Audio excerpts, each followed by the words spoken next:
Hi, this is Daniel Nugent, painter and decorator. Today I'm papering two feature walls in this room. As you can see, I've done all my gloss work first. That's all dried from yesterday, my walls. And what I do towards the edge, I'll bash in the walls. So when you paper it, it will cover it nice. And the gloss, I'll bring it up from the skirting up onto the wall as well. So the paper will cover it as well. What I'm doing now is I'm actually using a PVA. Okay, and what I've done is you're meant to thin it out quite a bit, probably about 5 parts water to 1 part PVA, but I like to put it on almost neat. So I'll just add a touch of water in with the PVA. Touch of water because I like it to kind of like not run everywhere. I like it to be quite tacky. And what I'll do is I'll roll the wall first. So, you know, and then we'll go to the next part in a bit. But as you can see, it's starting to dry already, and we'll go to the next part.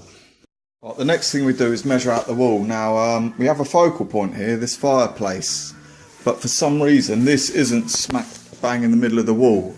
It seems to be a larger area this side than that side, but with the fireplace, if you have a focal point, you always have to measure a centre line basically around the fireplace, and that's where we're going to start our measurement from. So you don't end up with any silly little cuts. So this is 50 inches, so 25 there in the middle, that's where we're going to mark our line. Right, so now I've got my centre line, okay, and then what I do is I get a roll of paper and then I'll measure from the centre line. As you can see, I've marked the wall, I measure, and I'll keep going until I end up,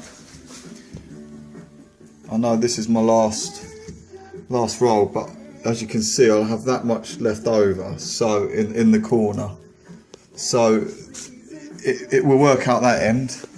And I've also done the same. I've gone along the wall first, just to make sure that my cuts will work out. Yeah, so as you can see, I'll have a little bit more left over in that end, so it ends there. So be almost just over half a roll.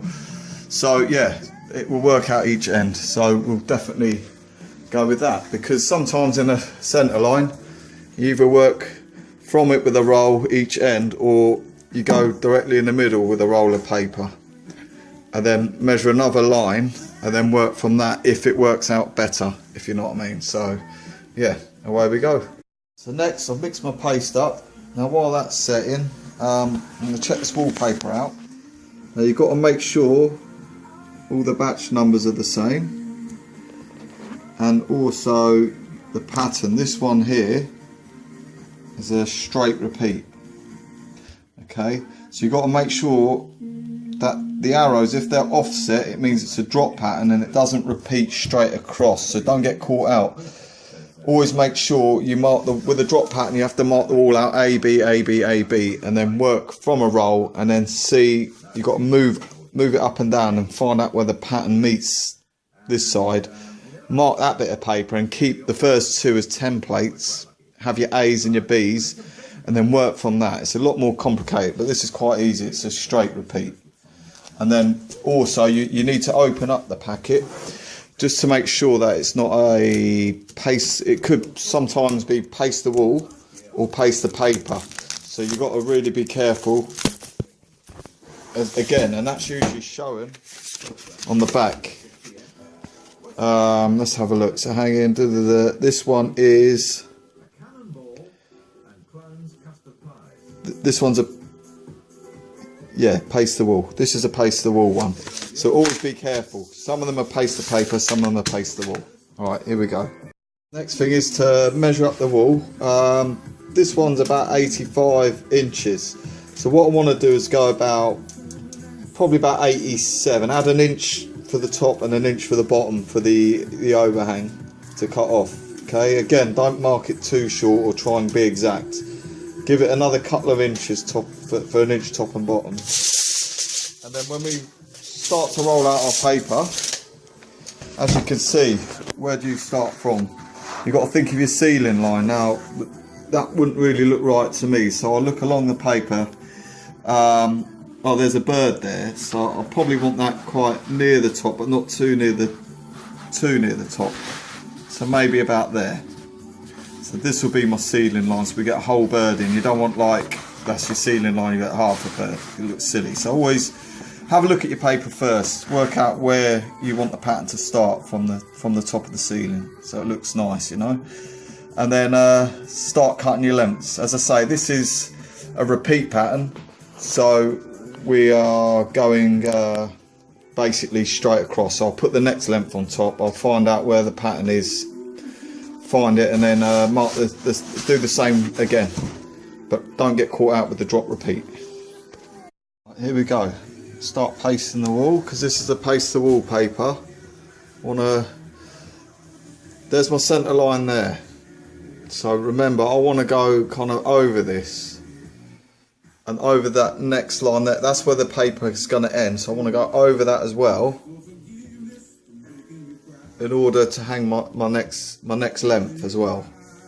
So you want to make sure that's properly cut in. It doesn't matter if you go over onto the fireplace, it can be wiped off afterwards.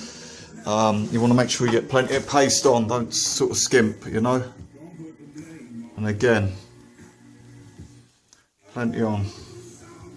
Run that right up in there, because again, if you're going to try and skimp or miss a bit, it's not going to stick. So we want to go over that line. So next I'll just get the roller and then roller the rest on now. So over the line, over that line, and then that's a nice area to start off with. And you need to work quick, because you want this to be quite fresh. You don't want it to start going dry as well, because you'll end up with problems. So got to get this paper up now. Right, so this is our first bit. As you can see, a bit of overhang top and bottom. So I'm smoothing it out with a spatula.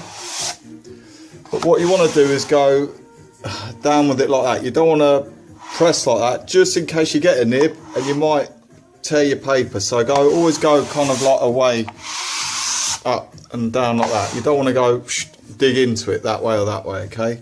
Then we're going to cut it off with a straight edge and a knife, top and bottom. Right, so to cut it, I used basically, it's hard to demonstrate because I'm holding the camera, but I used a straight edge like that. It's like a metal sharp edge, and a blade, a good quality one. This is a certain make you can get from proper trade stores. It's Alpha proper wallpaper blades. They're like tungsten, and they last for quite a long time. They don't tear the paper. So it's OLFA, the make, Alpha. You can see that there. It's not really, there we go.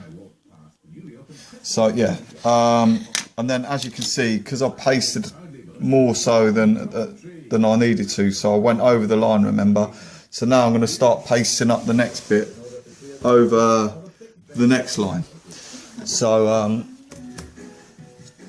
as I say, I want to go over the line, be quite generous with it as well.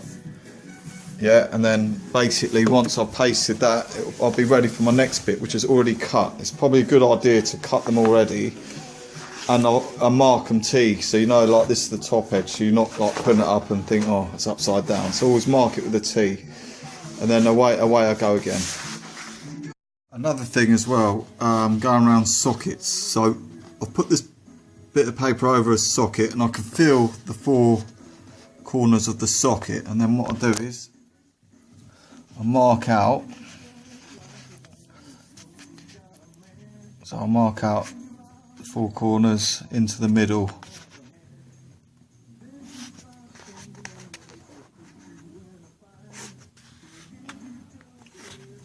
And then what I'll do is I'll cut with scissors kind of from the middle. It's hard to do this holding the camera. Right, so from the middle outwards,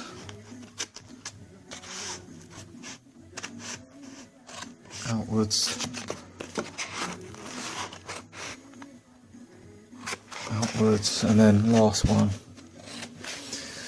So once I've done that, you can press around the socket to reveal the socket, and then what I'll do is I'll usually cut these little bits off here and here. I'll leave a little bit of overlap, and then what I'll do is after I've gone around the socket, I'll loosen it off and then tuck the little kind of overhang bits behind the socket and then screw the socket back. And yeah, that's what I'll do. So as you can see, I've cut off now all the excess. So I've got a little kind of slight overlap now around the socket. So I'm going to unscrew it now, pull it out slightly, and then just tuck that in behind, push the socket back. So there you go, all tucked in behind and then paper pushed back. Just gives it a nice neat finish. There you go, that's your feature wall, done, finished. And that's all there is to it really. So, you know, have a go.